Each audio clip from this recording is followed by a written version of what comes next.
So 2018, a few years ago now, New Year's Eve on 2018 was a significant night. I remember where we were having a party at our house, and we decided that we'd go for a walk on New Year's Eve to go and watch the fireworks. But the vibe in the air, when we were wishing everyone Happy New Year, as you do, the vibe in the air was different because people were celebrating the end of the worst year ever. They were saying, bring on the end of 2018. We need 2019 to deliver. That was the worst year ever. And I remember thinking that it was strange that 2018 was the worst year ever. Now, if you remember, there was a few things that took place that year. It was the year that New South Wales broke the Queensland dynasty in the state of origin. That was significant. Yeah. It was also the year, if you follow cricket, that there was the sandpaper gate where Australia cheated and Steve Smith got banned for 12 months. That was a big deal. But more than anything, the biggest deal was there was a bunch of celebrity deaths. And the most important celebrity death of 2018 was the guy who created SpongeBob SquarePants passed away. So everyone was saying, bring on 2019, our hope is in the next year. Of course, 2019 didn't quite deliver on that. In fact, if you remember, that was the year our whole country was on fire. And at the end of the year, we heard about this little virus somewhere in a little country town, but that probably won't affect us, so bring on 2020. That will be the year that solves all of our problems. Of course, 2020 was not that year, was it? We learned some things from COVID. We learned what a lockdown was. We learned how to wear a mask. And we learned, for the first time in my life, I learned that washing your hands actually does matter. And so we had to do that a little bit in 2020. We stopped at the end of that year. But then we got to the end of 2020 and we thought, bring on 2021. That's going to be the year. Rinse and repeat. We got to the end of 2021 and we looked forward to 2022 and we thought this will be the year. And so here we sit, 7 months into the year that was supposed to solve all of our problems. And there's been a bit going on. 7 months, right? We began with floods. That happened this year. And then after the floods, we all got COVID. Then there was more floods. Then there was heat waves overseas. We've been told about that. Then we all got COVID a couple of times, some of us. And then you add all of the stuff that's going on around us to the day-to-day burdens that we carry, right? So we've had friendship struggles and exams and assignments, and we've had anxiety and loneliness and sadness, and some of us just being here tonight feel like we are just surviving the flood of things that just keep coming at us. And when you look around, you kind of think it's a little bit hopeless. Now, it's interesting when you think back on the last few years, how things, we've looked to the next year to solve our problems, but the next year hasn't done any of that. In fact, you look back, and each year it feels like it's getting just a little bit worse, not better. And so you look at that and you kind of think, man, how are we supposed to do this? How are we supposed to get through this? How are we supposed to have hope in a hopeless world? And if there is a God, right, if there is a God, does he say anything about this? Does he do anything about this? Does he give us any hope in the middle of this?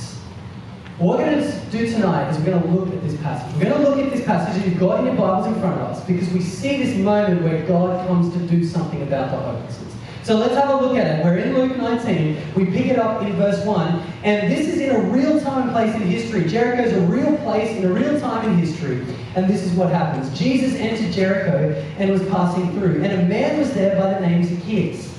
He was a chief tax collector and was wealthy.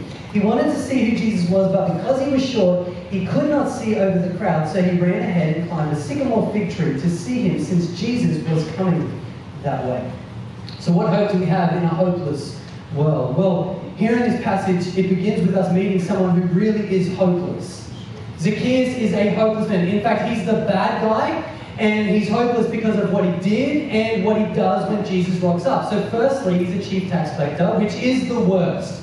Right? I mean, if you've got a job today, you know that a little bit of your wage goes to taxes. And that's never fun to see the little bit of your wage go to taxes. But in the ancient world, it wasn't just a little bit, it was a chunk of your wage. And there was one guy who would take that from you and then pocket half of it and then give half to your enemy. That's what a tax collector was. And everyone hated tax collectors. They were robbers, they stole, they betrayed you. And everyone hated tax collectors. This is the bad guy, and Zacchaeus is the worst of the worst. He's the chief tax collector. Okay, so we've got the bad guy who's doing bad stuff. And not only that, but he does something in this story that's really embarrassing. And in the ancient world, this is really shameful. Okay, so he climbs a tree. Now, I know if you see a grown man climbing a tree, that's not that embarrassing. Now, you might ask questions. You should ask questions about that if you see that. But in the ancient world, if this happened, you would think this is the most shameful thing and most embarrassing thing ever. So think about the most embarrassing thing that you could see today. For me, it's when I was doing anything, watching my mum pull her iPad out to video that. I hated that. It's so embarrassing. You try to say, this chick's not, she doesn't belong to me, is what I would tell everyone in that crowd. Guaranteed, Zacchaeus is around today, he's pulling an iPad out to see Jesus, but of course, doesn't have an iPad. So what does he do when he climbs a tree? It's embarrassing, it's shameful, it's really bad. So you've got the bad guy acting in a really embarrassing way. And so Jesus is coming to town. So what's Jesus going to do about this? Surely he's got to do something about this, doesn't he? He's got to do something about the bad guy acting in an embarrassing way. Well, he does. But what he does is quite unexpected. So let's have a look at what Jesus does. Verse 5, when Jesus reached the spot, he looked up and said to him, Zacchaeus, come down immediately. I must stay at your house today. So he came down at once and welcomed him gladly. Now, that's not what we were expecting. We weren't expecting Jesus to go over to his house for a meal. We might expect him to call him out for the bad life that he was living and the fact that he was a bad guy who was doing shameful things. No one was expecting this. And I love the way Luke writes it. He says, when Jesus reached the spot, it's almost like that was the spot. That's the place where Jesus was coming. And what happens at the spot? Well, it's where Jesus calls Zacchaeus by name. So Zacchaeus might have been hiding in a tree. He might have tried to be hiding his identity, but Jesus sees him and he calls him by name and he says, bro, I'm coming over to your house today. But this is a bigger deal than even what it appears. This is not just Jesus asking for a free feed. This is Jesus showing acceptance. Jesus in this moment is showing the bad guy acceptance. Now, if you're there, if you're in that crowd watching this, what are you feeling or thinking when Jesus does this? He shows the bad guy acceptance. What are you thinking in that moment? You know, if it's me, I'm thinking this is really unfair. Right? He's the bad guy, not the good guy. This is unfair that Jesus would do this, which is what the crowd say. So look again, look at it. It's in verse 7. The crowd, when they saw this, they say, he's going to be the guest of a sinner. He's going to be the guest of the bad guy, not the good guy. Right? If Jesus was coming down, why didn't he go to the good guy's house, the leader's house, the prominent, the cool person's house? Why didn't he do that? He's going to be the guest of the sinner. It's exactly what we would feel. This is the bad guy with a past he's ashamed of, with a past you should be ashamed of. So how can Jesus do this? How can Jesus go to the bad guy's house? Well, this is where we come into the story. This is where it matters for us. Right, so if you haven't listened to anything, come back at this point, because we see how Jesus could do this with Zacchaeus. It's from verse 8. Zacchaeus stood up and said, look, Lord, here and now I give half of my possessions to the poor, and if I cheated anybody out of anything, I will pay back 4 times the amount. And Jesus said to him, today salvation has come to this house, because this man too is a son of Abraham, or in the family of God. And then Jesus says this, for the Son of Man, that's Jesus, came to seek and save the lost. Now, I love that we get Zacchaeus' transformation here. Right? So, bad guy who steals money meets Jesus and then gives his money away. That is transformation. That's a radical change. But what's more important in this passage is not the transformation, but the explanation where Jesus explains how that happens. And what Jesus basically says is the reason he could change from the bad guy to a better guy is because once he was lost, but now he's found. Once he was hopeless, but now he has hope. Once he was dead, but now he is alive because he's met Jesus. He's found acceptance in Jesus because Jesus came to seek and save the lost. You see, when God saw the hopelessness, he came into it to seek those out in the middle of it. Now, this is really good news, right? This is really good news. It's such a good thing that we see the God of the universe seeking and saving people. And we know this is good news. You know, in fact, when we ever hear stories of someone seeking and saving someone, it's good. We love it. In fact, there was a story earlier this year that went viral because of this from the floods in Lismore. So if you know northern New South Wales, it flooded real bad. And there's this crazy story that came out of there that I love, partly because of the story and partly because of the guy's name. Okay, his name was Vincent Mary Church. If that was your name, you'd be a hero, right? Yeah, that's a good name, Vincent Mary Church. I just love that. But the story is, so the death toll was high enough, and it would have been a lot higher if it wasn't for this guy. So what happened was Monday morning at 4 a.m., earlier than 5 a.m., at 4 a.m. he woke up and he realized his house was flooding. Now, if you know in floods, if your house is flooding, you're stuffed. And so he can't drive out, he can't do anything. So what he decides is he gets on his boat, gets on his tinny, and he drives out of it. And he goes to safety, but as he's going to safety, he begins to hear people cry out from their houses asking for help. Right? People who are as good as dead, who are hopeless, asking for help. So one by one, Vincent Mary Church, the hero, goes in and saves them one by one. He gets to 30 people, and then there's one more guy that he saves. It's this elderly man. Right, this old man in his house who couldn't get out, right? He is as good as dead. He's not swimming anywhere. And this old man, his house was so bad, there's like a meter from the roof under the roof. So Vincent Mary Church drives over to his house in his boat and pulls this old man from his window onto the boat and then gets him to safety.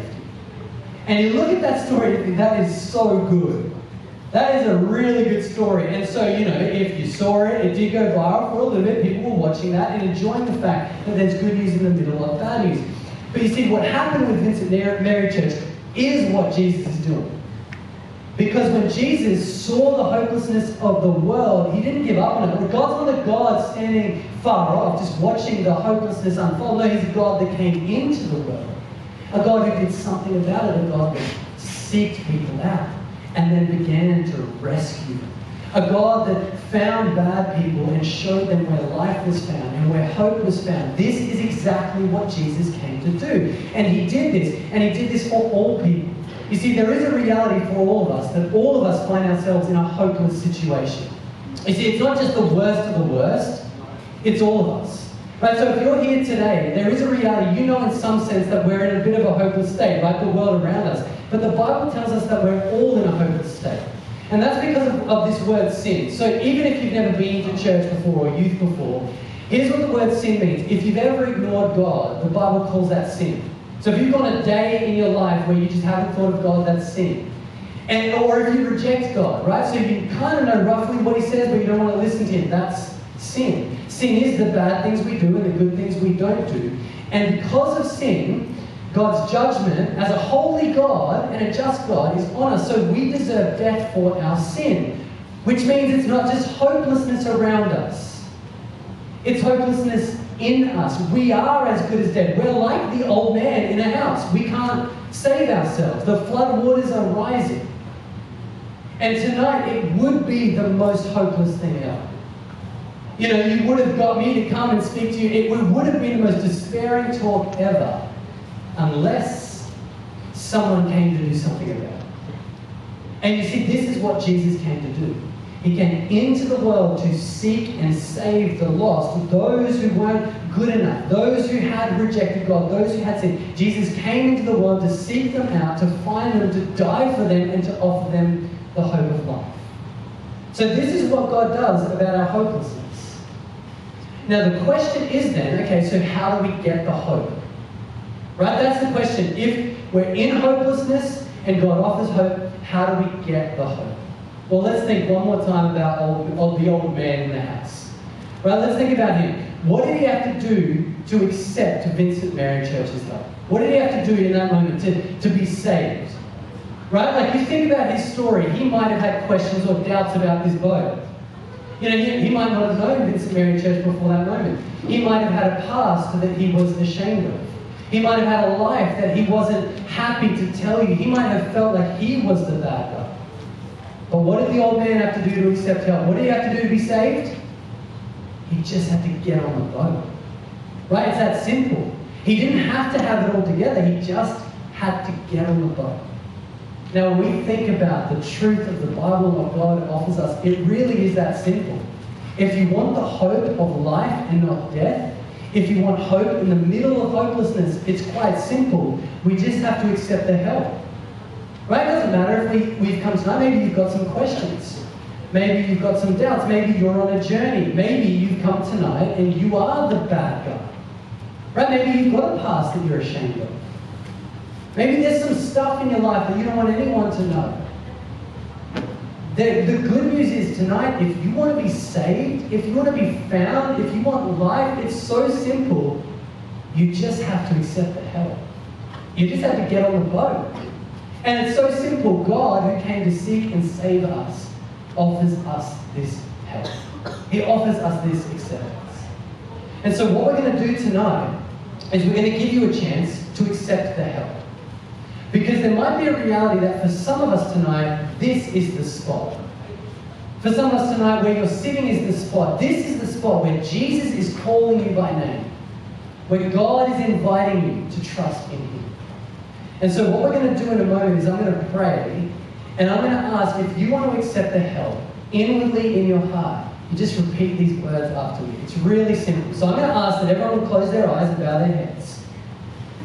And if you want to accept the help, if you want to put your trust in Jesus, then I'm going to ask inwardly in your heart to repeat these words after me. Dear Heavenly Father, when I look around, the world is hopeless. And when I think of my sin, it is hopeless. Jesus, please forgive me. I want to accept the help. Thank you that you came to seek and save the lost like me. We pray this in Jesus' name. Amen.